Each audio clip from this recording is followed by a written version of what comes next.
ലോകകപ്പ് ഫുട്ബോൾ പോലെ physical strength ആവശ്യം വരുന്ന ഒരു ടൂർണമെന്റിൽ ഏഷ്യൻ ടീമുകൾക്ക് യൂറോപ്യൻ ആഫ്രിക്കൻ കരുത്തന്മാരുടെ മുന്നിൽ പിടിച്ചു നിൽക്കാൻ കഴിയില്ല എന്നായിരുന്നു ലോകം ഇതുവരെയും വിശ്വസിച്ചത്. പക്ഷേ ഇതുവരെ ഉണ്ടായിരുന്ന വിശ്വാസങ്ങളെ മുഴുവൻ തകർത്തെറിയുവാൻ സൗത്ത് കൊറിയ എന്ന രാജ്യത്തിന് കഴിയുന്നുണ്ട്. തുടർച്ചയായിട്ട് മൂന്നാമത്തെ ലോകകപ്പിലും അവർ യൂറോപ്യൻ കരുത്തന്മാരെ കശക്കി വിടുകയാണ്.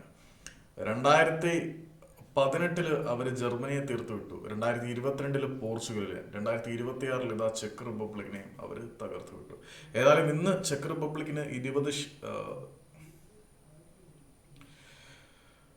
ലോകകപ്പ് ഫുട്ബോൾ പോലെ ഫിസിക്കൽ സ്ട്രെങ്ത് ആവശ്യമായി വരുന്ന ബാറ്റിലുകളിൽ ഏഷ്യൻ രാജ്യങ്ങളിൽ നിന്നുള്ള താരങ്ങൾക്ക് ആഫ്രിക്കയിലെയും യൂറോപ്പിലെയും കരുത്തന്മാരായിട്ടുള്ള താരങ്ങളെ മറികടന്ന് മുന്നോട്ട് പോവുക എന്നുള്ളത് വളരെ പ്രയാസമാണ് എന്നായിരുന്നു നമ്മളെല്ലാവരും വിശ്വസിച്ചത്. പക്ഷെ ആ വിശ്വാസങ്ങളെ മുഴുവൻ കടപുഴക്കിക്കൊണ്ട് സൗത്ത് കൊറിയ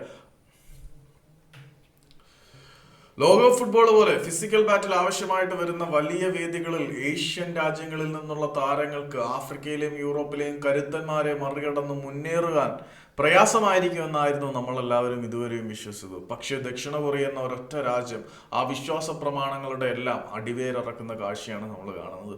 തുടർച്ചയായിട്ട് മൂന്നാമത്തെ ലോകകപ്പിലും യൂറോപ്യൻ കരുത്തന്മാരെ അവർ പരാജയപ്പെടുത്തി വിടുന്നുണ്ട്. 2018 അവർ കൊറിയയെ തകർത്തു, 22 പോർച്ചുഗലിനെ തകർത്തു, ഇപ്പോഴിതാ ചെക്ക് റിപ്പബ്ലിക്കിനെയും അവർ തകർത്തു. 20 വർഷത്തിന് ശേഷം ലോകകപ്പിലെ ആദ്യ മത്സരത്തിൽ ആദ്യം ഗോളടിക്കുന്ന ചെക്ക് റിപ്പബ്ലിക്കിനെ അവർ 2 ഗോളുകൾ പിന്നീട് തിരിച്ചടിച്ച് പരാജയപ്പെടുത്തി എന്ന് പറയുന്നതായിരിക്കും ശരി.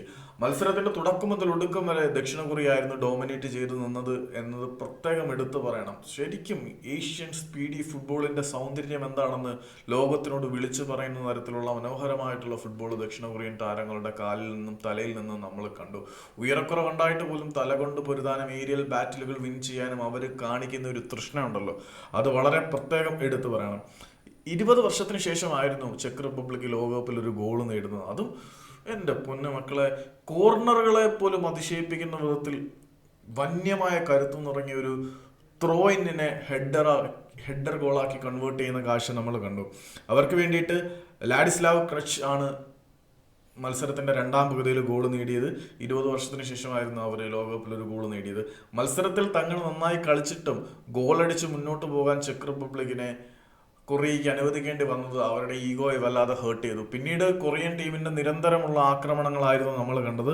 അങ്ങനെ ഹോങ്ങിൻ ബിയോമിലൂടെ അവർ തിരിച്ചടിക്കുന്നു. ബിയോമിന്റെ ഒരു ഗോള് കിടിലൻ ഗോൾ, ഒരൊറ്റ മൂവ്മെന്റിൽ ഗോൾ കീപ്പറെയും ഡിഫൻഡേഴ്സിനെയും ബീറ്റൺ ആക്കിയ ശേഷം ഒരു കൊർവിൻ ചിപ്പ് ഗോളായിരുന്നു പുള്ളി അടിച്ചത്. അത് വളരെ നല്ലൊരു ഗോളായിട്ട് വിലയിരുത്തപ്പെടേണ്ട സാധനം തന്നെയാണ്. പക്ഷേ പിന്നീട് അവിടെയും അവർ നിർത്തിയില്ല. ഒരു ഗോള് കൂടി ചെക്ക് റിപ്പബ്ലിക്ക് മടക്കി അടിക്കുന്നുണ്ടായിരുന്നു, പക്ഷെ അത് ഓഫ് സൈഡിൽ പെട്ടുപോവുകയായിരുന്നു. ലോകകപ്പിലെ അവസാന മിനിറ്റുകളിലേക്ക് കൊടുക്കുന്ന സാഹചര്യത്തിൽ അവസാന മിനിറ്റൊക്കെ ആവുന്നതിന് മുമ്പ് തന്നെ മറ്റൊരു ഗോളും കൂടി നേടി മത്സരം സീൽ ചെയ്യാൻ സൗത്ത് കൊറിയയ്ക്ക് കഴിഞ്ഞിട്ടുണ്ട്. ഹ്യൂങ്കോ ആയിരുന്നു അവർക്ക് വേണ്ടി വിജയ ഗോൾ നേടിയത്. ഏതായാലും ഏഷ്യൻ കരുത്തന്മാർ ലോകകപ്പ് ഭരിക്കാൻ തുടങ്ങുകയാണ്. ഈ കൊറിയയുടെ മുന്നേറ്റം കുറച്ചുകൂടി ലാവിഷായിട്ട് മുന്നോട്ട് പോയിരുന്നെങ്കിൽ എന്ന് ആഗ്രഹിക്കുന്നുണ്ട്. ആഗ്രഹമല്ല, അവർ മുന്നോട്ട് പോകും. സെറ്റ് ടീമാണ്.